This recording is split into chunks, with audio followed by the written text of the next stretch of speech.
Mali ito. Mali itong ginawa natin. Wala akong pakialam sa sasabihin nila. Hindi natin to sinadya.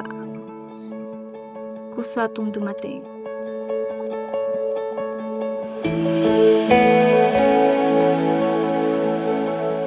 Ang babaeng mahina, tinutulungan ng babaeng malakas. Baka nga kapalaran natin to. At pinagtagpo tayo sa lugar na to para damayan ang isa't isa.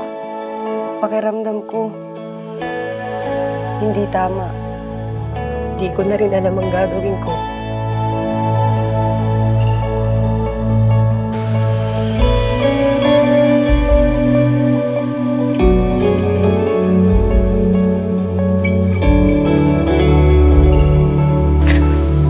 Huwag kang mag-alala. Nandito lang ako. Hindi kita pababayaan. Anong mali sa ginawa natin?